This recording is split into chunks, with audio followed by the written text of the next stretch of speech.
Hi friends, ഇന്നത്തെ വീഡിയോയിലേക്ക് എല്ലാവർക്കും സ്വാഗതം. ഞാൻ ഷിബിത സജീവ്. നല്ല ക്രിസ്പി ആയിട്ടുള്ള കോളിഫ്ലവർ പൊരിച്ചതിൻ്റെ റെസിപ്പി ആയിട്ടാണ് ഞാൻ ഇന്ന് വന്നിട്ടുള്ളത്.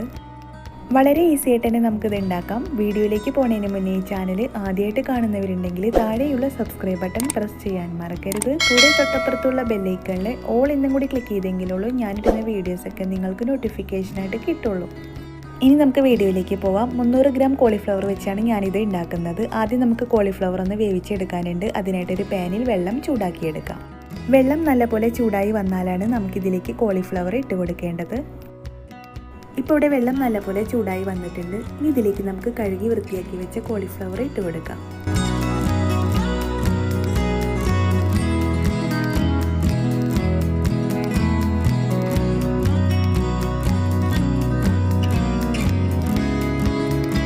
ഞാനിതിലേക്ക് 1/2 ടീസ്പൂൺ ഉപ്പ് ചേർത്ത് കൊടുക്കുകയാണ്.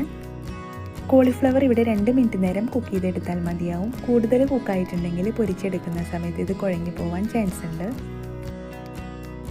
ഇപ്പോൾ ഇവിടെ 2 മിനിറ്റ് ആയിട്ടുണ്ട്. കോളിഫ്ലവർ ഇവിടെ കറക്റ്റായി വെന്തിട്ടുണ്ട്. ഇനി ഇതൊരു പ്ലേറ്റിലേക്ക് മാറ്റാം.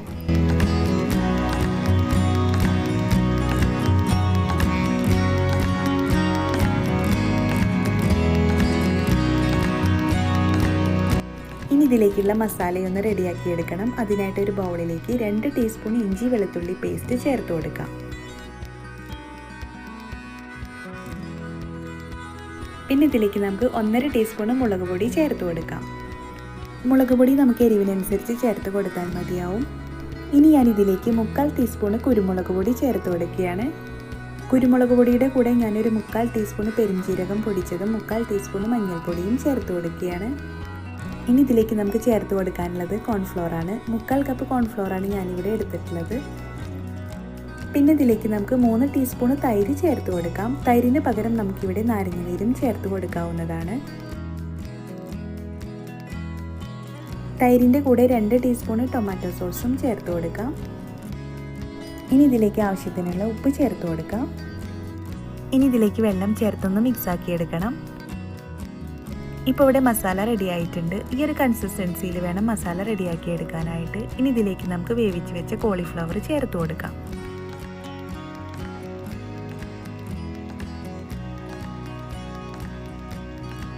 കോളിഫ്ലവർ ചേർത്തതിന് ശേഷം നമുക്കിതെല്ലാം ഒന്ന് നന്നായി മിക്സാക്കി എടുക്കാം. മിക്സാക്കി എടുത്തതിന് ശേഷം നമുക്കിതൊരു 20 മിനിറ്റ് നേരം മാറ്റി വയ്ക്കാം. നമുക്ക് വേണമെങ്കിൽ അപ്പോൾ തന്നെയും ഫ്രൈ ചെയ്തെടുക്കാവുന്നതാണ്. ഇപ്പോൾ ഇവിടെ ഏകദേശം ഒരു 20 മിനിറ്റ് ആയിട്ടുണ്ട്. ഇനി ഇത് ഫ്രൈ ചെയ്തെടുക്കാനായിട്ട് ഒരു പാൻ അടുപ്പത്ത് വെക്കാം. പാൻ ഒന്ന് ചൂടായി വന്നാൽ നമുക്കിതിലേക്ക് വെളിച്ചെണ്ണ ഒഴിച്ചു കൊടുക്കാം.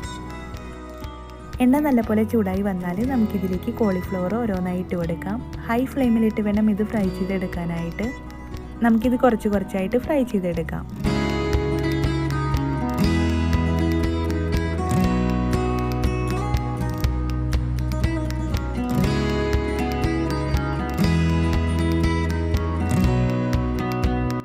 ഇടയ്ക്ക് നമുക്കിതൊന്ന് ഇളക്കി കൊടുക്കാം. ഒരു 3-4 മിനിറ്റ് നേരം ഇതൊന്ന് ഫ്രൈ ചെയ്തെടുത്താൽ മതിയാവും. ഇപ്പോൾ ഇവിടെ കോളിഫ്ലവർ ഫ്രൈ ആയി വന്നിട്ടുണ്ട്. ഇതൊരു പ്ലേറ്റിലേക്ക് മാറ്റാം.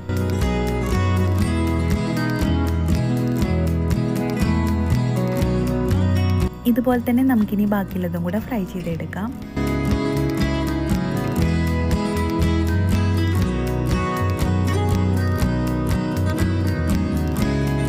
കോളിഫ്ലവർ ഫ്രൈ ചെയ്തെടുത്ത എണ്ണയിൽ നമുക്ക് കുറച്ച് പച്ചമുളക് നീളത്തിൽ കട്ട് ചെയ്തത് ഇട്ട് കൊടുക്കാം. പിന്നെ ഇതിലേക്ക് കുറച്ച് വെളുത്തുള്ളി ചതച്ചതും ചേർത്ത് കൊടുക്കാം. വെളുത്തുള്ളിയുടെ കൂടെ കുറച്ച് കറിവേപ്പിലയും ഇട്ട് കൊടുക്കാം.